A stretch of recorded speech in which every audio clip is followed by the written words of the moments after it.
হয় জয়ন্ত, এই চেগতে মই ক'বলৈ বিচাৰিছোঁ যে আচলতে কেৱল মাত্ৰ দল সংগঠনে নাই, বৃহত্তৰ অসমীয়া সমাজৰ লগত জড়িত প্ৰতিগৰাকী খিলঞ্জীয়া প্ৰতিজন অসমীয়াই এই ঘটনাক ধিক্কাৰ দিছে। আৰু এটা ৰহস্যৰ আৱৰ্তত আচল কথা আমি যদি ভাবিবলৈ বাধ্য হৈছোঁ যে আচলতে ক'ৰ পৰা এটা সংগঠনে ইমান সাহস পালে যে অসমৰ জাতীয় সংগঠন সদৌ অসম ছাত্ৰ সন্থাৰ যি এটা কাৰ্যালয় হিলাপথাৰ কাৰ্যালয়ত শিলগুটি নিক্ষেপ কৰি শ্বহীদ বেদী ভঙাৰ তেওঁলোকে এনেদৰে সাহস পাইছে। সংযুক্ত মুক্তি বাহিনী অসমৰ সাধাৰণ সম্পাদক অনুপ চেতিয়া মোৰ লগত আছে, তেখেতৰ লগত মই জানিব বিচাৰিম এক প্ৰথম প্ৰতিক্ৰিয়া আপোনাৰ নিউজ 18 অসম নৰ্থ ইষ্টৰ ওচৰত। আচলতে সাহস ক'ত পালে, আমি অসমীয়া কিহত পিছ পৰি ৰৈছোঁ? প্ৰথমেই আজি চিলাপথাৰত সদৌ অসম ছাত্ৰ সন্থাৰ কাৰ্যালয়ত যি আক্ৰমণ হৈছে তাক তীব্ৰ ভাষাৰে গৰিহণা দিওঁ, প্ৰতিবাদ জনাওঁ। আৰু আমি ভাবোঁ মানে সদৌ অসম ছাত্ৰ সন্থা এটা অসমীয়া জাতিৰ বুকুৰ সংগঠন, গতিকে আজি আছুৰ কাৰ্যালয়ত আক্ৰমণ কৰা মানে অসমীয়া জাতিৰ ওপৰত আক্ৰমণ কৰা। গতিকে অসমীয়া জাতিৰ ওপৰত আক্ৰমণ কৰাক আমি কোনো পধ্যে সহ্য কৰিব নোৱাৰোঁ। তেওঁলোকক আমি এটা কথাই ক'বলৈ বিচাৰোঁ, সাৱধান কৰি দিবলৈ বিচাৰোঁ, অসমখন অসমীয়াৰ, গতিকে ইয়াত অসমীয়া জাতিৰ পূৰ্ণ অধিকাৰ আছে। তেওঁলোকে যি দায়িত্ব পালন কৰি আছে তেনেদৰেই পালন কৰিব। ইয়াত অন্য কোনো আহি পেলাই ইয়াক আমাক শিক্ষা দিয়াৰ কোনো প্ৰয়োজন নাই। তেওঁলোকৰ যি উদ্ভণ্ডালি, তেওঁলোকৰ যি মানে ময়মতালি আমি কেতিয়াও সহ্য নকৰোঁ। আৰু আমি প্ৰয়োজনবোধে আগে যিদৰে অস্ত্ৰ হাতত লৈছিলোঁ, পুনৰ যদি প্ৰয়োজন হয় অসমৰ জাতীয় স্বাৰ্থত, তেতিয়াহ'লে পুনৰ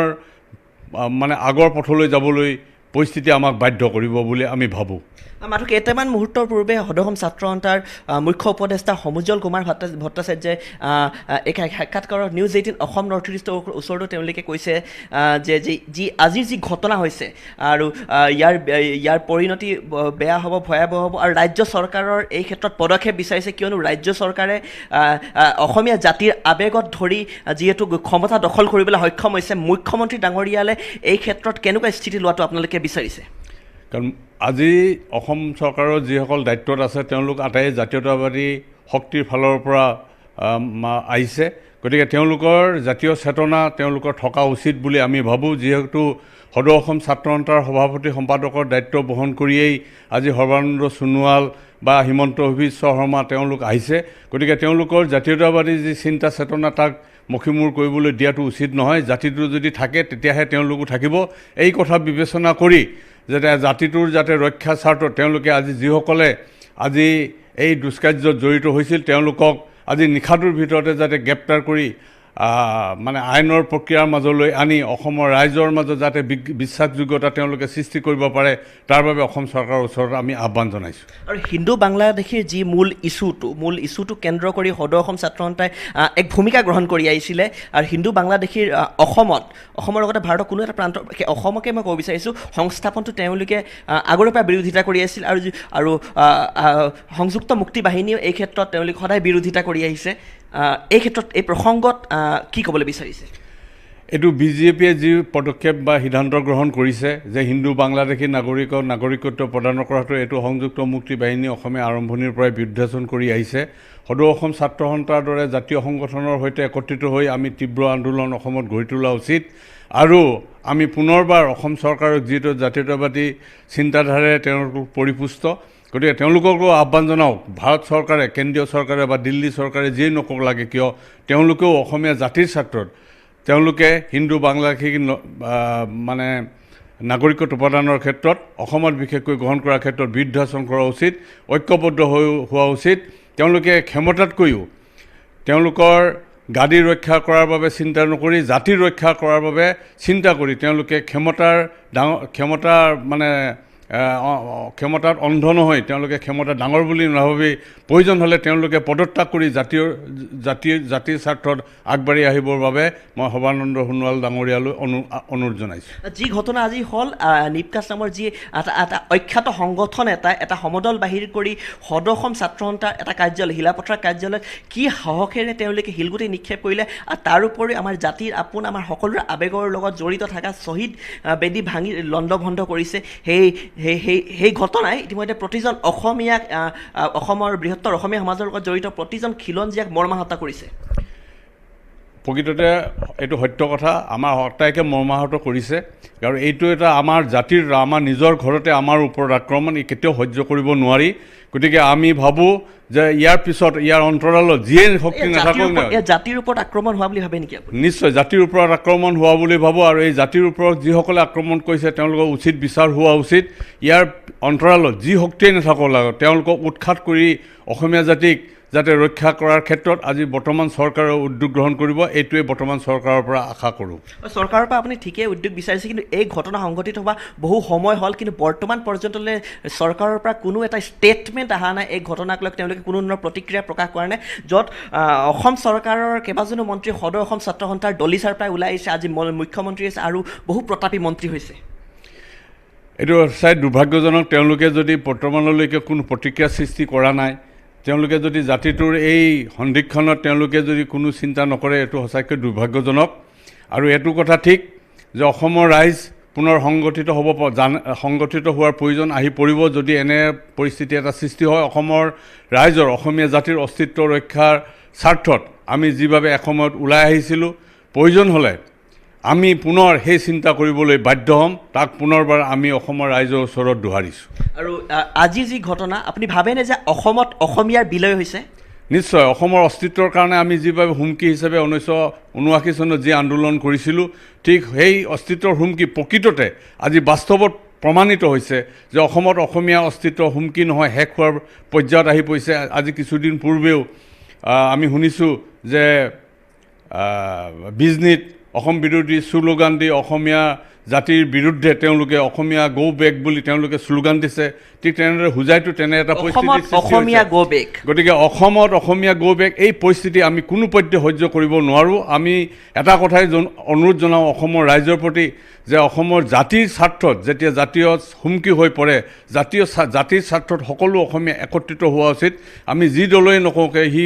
বিজেপিয়ে হওক কংগ্ৰেছে হওক এজিপিয়ে হওক যিয়ে নকওক আমি অন্ততঃ জাতীয় স্বাৰ্থত এক হৈ পেলাই সমবেত হৈ আমি যাতে ঐক্যবদ্ধভাৱে আমাৰ জাতিটোৰ ৰক্ষাৰ কাৰণে চেষ্টা কৰোঁ তাৰ বাবে আমি সকলো দল মত নিৰ্বিশেষে সকলোৰে প্ৰতি আহ্বান জনাওঁ ভাষা আন্দোলন হ'ল অসম আন্দোলন সহস্ৰজন শ্বহীদ হ'ল কতজনে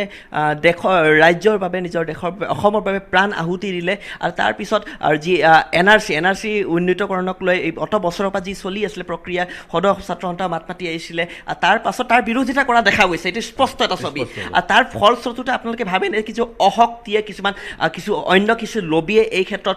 তেওঁলোকে আগস্থান পাইছে আৰু তেওঁলোকে ইয়াৰ ক্ষেত্ৰত তেওঁলোকে আগধন যোগাইছে এইটো প্ৰকৃততে তাকে প্ৰমাণিত হৈছে যে অসম বিৰোধী যিটো শক্তি সেইটো 1836 চনৰ পৰাই অসম বিৰোধী এটা শক্তিয়ে অসমত কাম কৰি আছে আৰু সেই শক্তিটোক আমি যিহেতু নিৰ্মূল কৰিব পৰা নাই আৰু যেতিয়ালৈকে আমি সেই শক্তিটোক নিৰ্মূল কৰিব নোৱাৰোঁ তেতিয়ালৈকে অসমত এনে পৰিস্থিতি আমি সন্মুখীন হ'বই লাগিব সেইকাৰণে অসমীয়া জাতি ঐক্যবদ্ধ হৈ অসমৰ বিভিন্ন খিলঞ্জীয়া জাতি জনগোষ্ঠী সকলো একত্ৰিত হৈ আমি যিসকল অসম বিৰোধী যি শক্তি আছে তাক পৰাভূত কৰি তাক নিশেষ কৰাৰ মানে চেষ্টা কৰিব লাগিব বা কাম কৰিব লাগিব বুলি আমি ভাবোঁ যি দেখা গৈছে সদৌ অসম ছাত্ৰ সন্থা কৃষক মুক্তি সংগ্ৰাম সমিতি অসম জাতীয়তাবাদী যুৱ ছাত্ৰ পৰিষদ আদি কৰি অন্য বহু দল সংগঠনে এই ক্ষেত্ৰত প্ৰতিক্ৰিয়া প্ৰকাশ কৰিছে আৰু তেওঁলোকে চৰকাৰৰ হস্তক্ষেপ বিচাৰিছে এই ক্ষেত্ৰত আৰু সংযুক্ত মুক্তি বাহিনীৰ সাধাৰণ সম্পাদক হিচাপে আপুনি এই ক্ষেত্ৰত আপোনাৰ ব্যক্তিগত স্থিতি কি দিব বিচাৰে আমি ব্যক্তিগতভাৱে এইটোৱে ক'ব বিচাৰোঁ সদৌ অসম ছাত্ৰ সন্থাৰ লগত আমি ঐক্যমত পোষণ কৰিছোঁ অসমৰ যিবিলাক জাতীয় স্বাৰ্থত মাত মাতি আহে সকলোবিলাক সংগঠনৰ লগত ঐক্যমত পোষণ কৰি আমি অসম চৰকাৰক এটাই আহ্বান জনাওঁ যে আপোনালোকে ইয়াৰ উচিত বিচাৰ কৰক দোষীক শাস্তি দিয়ক আৰু যদি নহয় তেতিয়াহ'লে কিন্তু অসমৰ ৰাইজ একত্ৰিত হৈ তাৰ বিৰুদ্ধত মানে আইন ব্যৱস্থা নিজৰ হাতত তুলি ল'বলৈ বাধ্য হ'ব আইনৰ কথা আপুনি ক'লে আৰু লগতে এই ক্ষেত্ৰত মই জানিব বিচাৰিছোঁ আপোনাৰ নিজস্ব প্ৰতিক্ৰিয়া যে যিহেতু ৰাইজ আজি মৰ্মাহত হৈছে আজিৰ ঘটনাক লৈ নিঃসন্দেহে তাত কোনো কথা নাই জাতীয় সংগঠন এটাৰ ভেটিত আজি এনেকুৱা ধৰণৰ প্ৰসাৰ কৰা হৈছে তাৰ পিছত আজি সদৌ অসম ছাত্ৰ সন্থাৰ ফালৰ পৰা তেওঁলোকৰ যি প্ৰতিক্ৰিয়া প্ৰকাশ কৰিছে আজি সেই ক্ষেত্ৰত আজি পৰিস্থিতি নিয়ন্ত্ৰণ কৰিবলৈ সময়ত আৰক্ষী আহিব নোৱাৰিলে নে যে চৰকাৰৰ ফালৰ পৰা অন্য কোনে হেঁচা দিয়া নহ'ল বুলি আপুনি ভাবিছে নহয় এইটো যিটো পৰিস্থিতিটো মানে চিলাপথাৰটো খুব ভিতৰুৱা অঞ্চল আৰু আমি দেখিছোঁ যে পুলিচে কন্দুৱা গেছকৈ আদি কৰি মানে তেওঁলোকে লাঠিচাৰ্জো কৰিছে গতিকে পুলিচ যথাসময়ত জৈ নোপোৱাটো হঠাৎকৈ তেওঁলোকে মানে ৰাইজ হঠাতে প্ৰতিবাদকাৰীসকল হঠাতে উত্তপ্ত হৈ পৰাৰ কাৰণে সম্ভৱ পুলিচে ব্যৱস্থা গ্ৰহণ কৰিব পৰা নাই আৰু মই ভাবোঁ বৰ্তমান চৰকাৰে মানে এই ক্ষেত্ৰত কৃপণালী কৰিব বুলি মই নাভাবোঁ এই ক্ষেত্ৰত অসমীয়া ভাষাৰ বিলয় হৈছে আপুনি ভাবেনে যে অসমৰ প্ৰতিটো স্থানত ব্ৰহ্মপুত্ৰ উপত্যকা বৰাক উপত্যকা অসমৰ প্ৰতিটো প্ৰান্তত অসমীয়া ভাষা বাধ্যতামূলক হ'ব লাগে চৰকাৰে এনেকুৱা এটা কিবা পদক্ষেপ ল'ব লাগে বুলি আপুনি ভাবে নেকি নাই নিশ্চয় ভাবোঁ কাৰণ এতিয়া হ'লে অসমীয়া মানে অসম চৰকাৰে বৰ্তমান যি সংস্কৃত বাধ্যতামূলক কৰাটো সঁচাই উচিত হোৱা নাই সংস্কৃতৰ পৰিৱৰ্তে তেওঁলোকে বুৰঞ্জী আৰু ভূগোলক বাধ্যতামূলক কৰক ইয়াৰ পিছতেই আমি ভাবোঁ যে অসমত বিভিন্ন জনগোষ্ঠীয় ভাষা আছে বড়ো কাৰ্বি মিচিং দেউৰী তেওঁলোকৰ ভাষাবিলাক বিভিন্ন বিদ্যালয়ত মানে গ্ৰহণ কৰাৰ এটা ঐচ্ছিক ভাষা হিচাপে গ্ৰহণ কৰাৰ এটা ব্যৱস্থা কৰক তেতিয়াহ'লে আমাৰ মাজত যি আন্তৰিকতা এই আন্তৰিকতাটো থাকিব নহ'লে অসমীয়া জাতি গঠনৰ প্ৰক্ৰিয়াত বাধা বিঘিনি যিভাৱে হৈ আহিছে হৈয়ে থাকিব আৰু ইয়াৰ ফলত আমি যদি এটা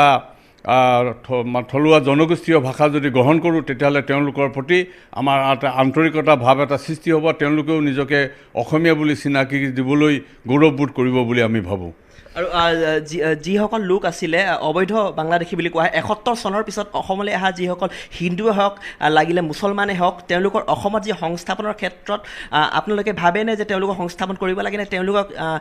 কোনো স্থানে দিব নালাগে না হিন্দু হওক মুছলমান হওক যিয়ে হওক খ্ৰীষ্টান হওক বৌদ্ধ হওক যিয়ে নহওক লাগে বিদেশীয়েই গতিকে সকলো অবৈধ বিদেশী নাগৰিকক অসমৰ পৰা বহিষ্কাৰ কৰাটো আমি বিচাৰোঁ আৰু কাকোৱেই সংস্থাপন কৰাটো বা নাগৰিকত্ব প্ৰদানৰ কৰাটো সি হিন্দুৱে হওক মুছলমানে হওক কাকোৱেই আমি সমৰ্থন দিয়াটো আমি সমৰ্থন নকৰোঁ আৰু লগতে যিসকল দুৰ্বৃত্তই আজিৰ যি ঘটনা সংঘটিত কৰিলে তেওঁলোকলৈ আপুনি কি প্ৰশ্নমান কি নিক্ষেপ কৰিব বিচাৰে আৰু ৰাজ্য চৰকাৰ বা প্ৰশাসন আৰক্ষী প্ৰশাসন তেওঁলোকক কৰায়ত্ব কৰিব লাগে নে আটক কৰিব লাগে নে নালাগে কি বুলি ভাবে না আমি ভাবোঁ অসম আৰক্ষীৰ বাহিনীৰ ওপৰত আমাৰ পূৰ্ণ বিশ্বাস আছে তেওঁলোক অসমীয়াৰ নেতৃত্বতে আছে গতিকে তেওঁলোকৰ যি জাতীয়তাবোধ এই জাতীয়তাবোধৰ ভিত্তি কৰি আজি নিশাৰ ভিতৰতে দুৰ্বৃত্তক কৰায়ত্ব কৰক আৰু তেওঁলোকৰ কঠোৰ শাস্তি দিয়াৰ ব্যৱস্থা কৰক এই চৰকাৰৰ ওচৰত আমাৰ আবেদন থাকিব আৰু এটা কথাই আমি কওঁ শেষত এই যিসকল দুৰ্বৃত্ত আছে তেওঁলোকক এটাই কওঁ অসমখন অসমীয়াৰ ইয়াত অন্য কোনো মানে বহিৰাজ্যৰ পৰা আহি ইয়াত কোনো মতালি কৰিব নোৱাৰে মাতব্বৰী কৰিব নোৱাৰে তাক আমি কেতিয়াও সহ্য নকৰোঁ মানে আপুনি সদৌ অসম ছাত্ৰ সন্থাৰ মুখ্য উপদেষ্টা সমুজ্জ্বল কুমাৰ ভট্টাচাৰ্যৰ লগত আপুনি একমত যে অসম অসমীয়াৰ অসম খিলঞ্জীয়াৰ না আমি একমত যে অসম অসমীয়াৰ অসমত যিবিলাক জাতি জনগোষ্ঠী আছে তাৰ সকলো ভাষাকে সন্মান জনাই তেওঁলোকৰ সংস্কৃতিক সন্মান জনাই আমি ঐক্যবদ্ধ হৈ অসমীয়া জাতি গঠনৰ প্ৰক্ৰিয়াত ঐক্যবদ্ধ হৈ আমি আগবাঢ়িব লাগে তাকে আমি কামনা কৰোঁ আৰু আপুনি কেনেকৈ ইমান সাহস পালে যে এটা সংগঠনে আহি জাতীয় সংগঠনে তালে তেওঁলোকে শিলগুটি নিক্ষেপ কৰিলে শ্বহীদ বেদী ভাঙিলে কেনেকৈ সাহস পালে তেওঁলোকে তো এতিয়াওতো আমাৰ কিছু ৰাজনীতিবিদে তেওঁলোকে স্বীকাৰ নকৰে যে অসমত অবৈধ বিদেশী নাগৰিক আছে গতিকে সেই তেওঁলোকৰ ফালৰ পৰাই যিসকলে স্বীকাৰ নকৰে যে অসমত বিদেশী নাগৰিক সেইসকলৰ পৰাই তেওঁলোকে মানে অৰিহণা পাইছে বুলি ভাবোঁ ইতিমধ্যে আমাৰ টেলিফোনিকে বাৰ্তালাপ হৈছে তাত সদৌ অসম ছাত্ৰ সন্থাৰ সাধাৰণ সম্পাদক লুৰিণজ্যোতি গগৈ তেখেতে এটা প্ৰক্ৰিয়া প্ৰকাশ কৰিছে যে জনপ্ৰতিনিধিহঁতে কিছু উচতিমূলক কিছু তেওঁলোকে বক্তব্য দিয়ে তাৰ বাবে এই ক্ষেত্ৰত এনেকুৱা ধৰণৰ ঘটনা সংঘটিত হৈছে প্ৰকৃততে যদি সত্য হয় ঘটনাটো সঁচাই ই দুৰ্ভাগ্যজনক আৰু আমি যিসকল জনপ্ৰতিনিধিয়ে এনে বক্তব্য ৰাখিছে তেওঁলোককো সকীয়াই দিবলৈ বিচাৰোঁ যে তেওঁলোকে ৰাইজৰ ভোটৰ ওপৰত মানে নিৰ্ভৰ কৰিয়ে তেওঁলোকে জনপ্ৰতিনিধি হৈছে তেওঁলোকে 5 বছৰৰ বাবে ক্ষমতা পাইছে আজীৱন তেওঁলোকে ক্ষমতা পোৱা নাই তেওঁলোককো সাৱধান কৰি দিছোঁ যে তেওঁলোকে কেতিয়াও অসমত থাকি অসম বিৰোধী কোনো কাৰ্যত যাতে জড়িত নহয় অসম বিৰোধী কাৰ্যত যাতে উচতনি নোযোগায় তাৰ বাবে তেওঁলোককো আমি সকীয়াই দিবলৈ বিচাৰোঁ প্ৰশ্ন শেষ কৰিব বিচাৰিছোঁ মানে আপুনি মূলতে ক'ব বিচাৰিছে অসম অসমীয়াৰ অসম খিলঞ্জীয়াৰ তাকেই ক'বলৈ বিচাৰিছোঁ আৰু এইটোৱেই বাস্তৱ সত্য